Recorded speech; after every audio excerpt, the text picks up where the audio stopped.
Many properties in the country's outskirts have long been off-grid, often because they're too far away from town power and must rely on diesel generators. Despite grid power availability, an increasing number of relatively new farms in semi-urban areas, such as Miss Hinton's, are off-grid. Why is this the case? What's the Queensland Farmers Federation's position on this? Keep an eye out for additional information on the subject. To begin with, let's look at an overview of the subject. Roxanne and Luke Hinton had no idea when they started planning their finger lime farm on the idyllic Capricorn Coast several years ago that it would become a highly successful off-grid wedding venue in just a few years. We wanted to create something important for ourselves and our families, Miss Hinton explained. The entire enterprise is solar-powered, with self-contained irrigation systems, sewerage, and power. Despite the availability of such power, an increasing number of new farms in semi-urban areas, such as Miss Hinton's, are going without it. According to the Queensland Farmers Federation, QFF, more members are exploring such a shift for reasons ranging from wanting to be self-sufficient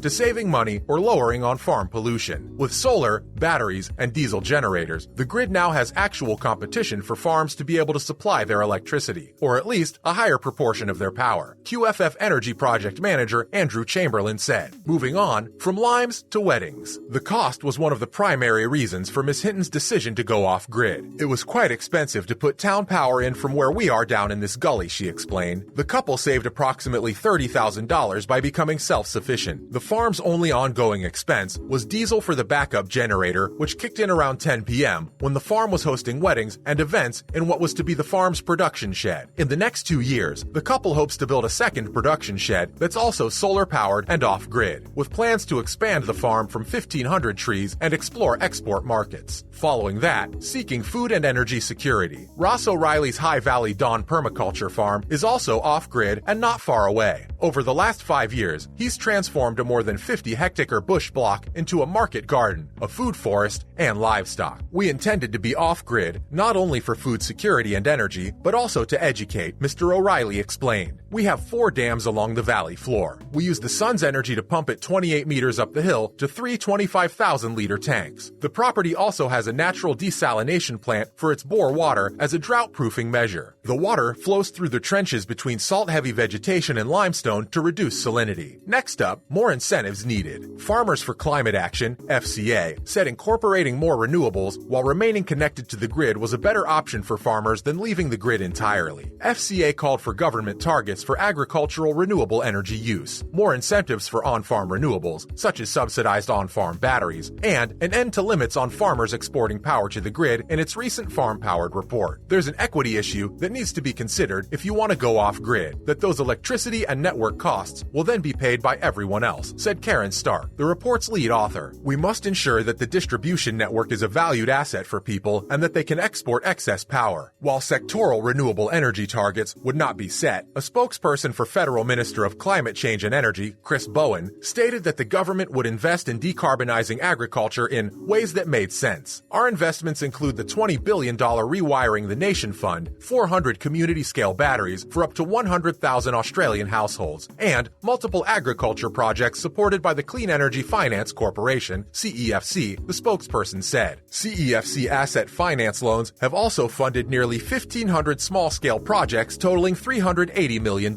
including on- and off-grid solar photovoltaic technology and energy-efficient farm equipment. Moving on, drought-proofing with solar, sharing power. Melanie and Rob Leather are used to staying on the grid while investing extensively in renewables. The pair runs approximately 5,000 cattle across 3 farms, totaling 17,500 hectares. Due to its location, one property around 100 kilometers northwest of Bundaberg was built off-grid, while on the grid, the other 2 in central Queensland have many solar pumps. With 37 pumps spread across 3 sites, each one transfers 60,000 to 100,000 liters of water daily up to 4 kilometers away. Miss Leather said that they invested in renewables to increase efficiency and lower on-farm emissions. It's going to make us a lot more resilient, especially during these dry periods, she said. The infrastructure we've built will serve us well. She stated that the pair was happy to keep 2 residences off the grid. The QFF is also looking at microgrids, allowing farmers to share power. But it's tough to encourage farmers to stay on the grid and wait for those models to come forth when they're experiencing escalating tariffs and dependability difficulties, Mr. Chamberlain added. We need to collaborate with our networks and regulators to enable those models to begin to be implemented. Elsewhere, big businesses are shifting to renewables too. For several years, businessman Simon Holmes Acorte has been growing renewables on his land. He acknowledges that there are risks and that farmers must be cautious about who they work with. But he believes that the sector has passed the tipping point and that new technologies will be adopted swiftly. I've seen the move from marginal technology to now being popular accelerate, and I believe we're far past the tipping point, Mr. Holmes Accord added. He stated that government incentives were still effective in obtaining financing for renewable energy projects. It sets a floor beneath their price. This permits the project to obtain low-cost finance, making it more competitive, according to Mr. Holmes Accord. He stated that the transmission network was the most difficult task. Several projects are either partially or finished, and they're waiting for the poles and wires to catch up. Nonetheless, he believes Australia is ahead of where it needs to be in rural energy storage. There have been a lot of intriguing, major projects, as well as pumped hydro projects going on, so I'm not concerned about storage. We're ahead of the game in terms of storage. Moving on, opposition to solar panels on agricultural land. While the future of solar appears bright, the industrial scale of solar plants on agricultural land has been criticized. CWA members recently passed a motion at their annual conference urging the NSW government to prohibit the development of solar farms in prime agricultural areas. According to Mr. Holmes Accord, the rural organization got the short end of the stick. I've seen many wind farms, and none of them has taken away a significant amount of arable land. And solar panels reduce evaporation while having no discernible effect on the amount of grass available. He stated, I spoke with several farmers who've given up less than 1% of their land to solar, but it provides them with a consistent income. Following that, energy goes to waste. Reforms could not have come at a better time for Western Queensland cotton farmer Ian Brimblecombe, who owns 1,000 solar panels that are underutilized. I've probably placed half a megawatt of solar on various locations around the farm to help offset my pumping expenditures, he said. Although he only needed them for irrigation for 1 month of the year, he said it saved him roughly $60,000 per year. Mr. Brimblecombe stated that it made no sense for local distribution network constraints to hinder him from making the best use of the mid-scale system. There's got to be a way to make it work, he reasoned. I can't sell power. I can't, for example, move power from one pump station to my land on another. My export capacity is limited. Farmers like Mr. Brimblecombe believe they can contribute to the issue as state and federal governments expand their renewable energy ambitions. We had the Queensland government announce last week that they want to reach, 70% renewable power. I'd be delighted to assist them, but I cannot do so now. According to economist Ross Garneau, rural Australia has big promise, but policy reform is falling behind. These prospects will necessitate new approaches to regulation and policy at all levels of government, local, state, and federal, he stated. The underlying idea must ensure that farmers are decentralized producers and not mistreated compared to others who use established institutions. Finally, farmers chomping at the bit. Murray Watt, federal agriculture minister, expressed his appreciation for the report. This is a beneficial contribution from farmers for climate action, and it demonstrates that farmers are way ahead of the game when it comes to using renewables and employing sustainable farming methods, he said. All they want is for government policy to catch up, and then they can start showing some leadership. Mr. Watt stated that he had directed his department to investigate what incentives could be provided to farmers. I've discovered since becoming a minister that farmers are eager not only to do the right thing environmentally, but also to do it in a way that helps them save money, he said. I'm certainly open to a wide range of measures contemplated by this report, and I look forward to future discussions. Mr. Watt said that he did not believe a renewable target for agriculture was necessary. Rather than taking an industry-by-industry approach, we've settled on an economy-wide target, Mr. Watt explained, and I know the agriculture sector is uniquely positioned to contribute to that. Well, that marks the end of our video for today. We hope you enjoyed it. On your way out, make sure to hit that subscribe button, and thanks for watching.